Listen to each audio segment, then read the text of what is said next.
Greetings, this is Simeon Viltz. This is my background video for Information Science 423 when the class is for early literacy. A little background about myself. I am from Chicago, Illinois, and particularly the South Side and the Hyde Park area, which is pretty diverse for those that know about the University of Chicago, Barack Obama.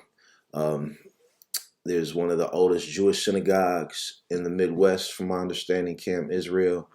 And around the corner is the um, birth of the Nation of Islam. So if you can imagine, all of these are like blocks away from one another. So it's a pretty interesting environment in that regard. But the South Side as a whole is also, for those that's been in the South Side of Chicago, it's an interesting place. Unfortunately, it gets a really bad rap through the media. I went to Kenwood Academy for high school, and then the University of Illinois for undergrad. My BA is in history, and I actually did go through the GSLIS program, the Library and Information Science program, to get a master's in Library and Information Science. So I'm currently in the CAS program and getting my licensure to be a librarian in the schools. I am also a musician, musical artist, and a producer. I am an MC, a rapper, if you will, and I've performed worldwide with a group called the Prime Meridian. We actually did a lot of cool things down in Champaign-Urbana when we were down there as students, and we've been able to we've had a wonderful time doing the music and feel like we've made some type of an impact.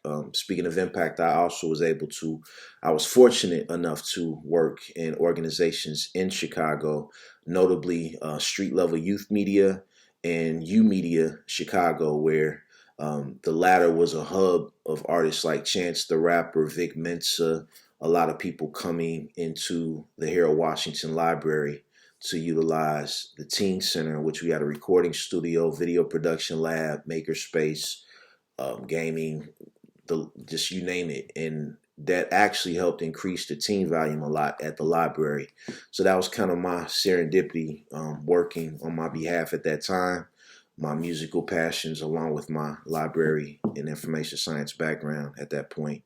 Since then, I've worked in various school districts, University of Chicago Charter School. More recently, I am with the Waukegan Public School District as a culture and climate specialist, which is kind of a different word for dean, focusing on restorative practices within a school. And then I also run a media arts club after school, the Media Cosmos, where kind of the way we were able to set up programs to help a Chance the Rapper or Stefan Ponce, who's one of his producers and produced for people like Childish Gambino. We have the likes of those elements there in the school now, and actually even in the library in many cases, where we're allowing for students to have access to those media devices, as well as having the media literacy to go with what they're creating and the content that they're creating.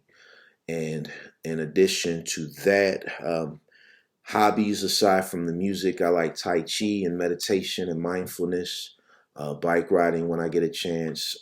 Some of the books that I like to read, especially children's books, given that I have children myself, my youngest daughter, and it's funny because I've seen all my children kind of go through different phases, books that they like, but the one that sticks out the most is the Dr. Seuss collection.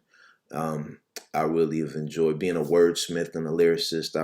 I've always enjoyed the wordplay in every Dr. Seuss book, and at times it's funny and it's very entertaining for children. Just literary devices, poetical devices, repetition, metaphor, things of that sort. Also, Fancy Nancy is something that my youngest daughter, has enjoyed. Some other books, some of the classics, Charlotte's Web, and even some that may not be high on the mainstream radar, but that were very pertinent, especially with my children growing up African American. Lullaby, for one, is a good one, which is stemmed from Langston Hughes. And then just other books around just self-love, you know, because a lot of that's not necessarily out there for a lot of youth of color, if you will, especially in the more mainstream markets. Um, Hair love is definitely one that sticks out. So, you know, just some of the books that, you know, I've been able to enjoy by way of my children. Of course, me growing up, I used to like Hardy Boy mystery books, you know, even some of the Nancy Drew novels. They kind of would intertwine, intersect. Encyclopedia Brown, a lot of mystery books growing up. There was even this book called Billy Joe Jive, which was kind of like how Fat Albert was for the cartoon world. That was kind of that book in the mystery realm. And yeah, so that's pretty much it. That sums up me. I hope I'm not too wordy. It's a bit over 5 minutes, but that is me, Simeon Viltz. Looking forward to meeting you guys and looking forward to the class. Thank you.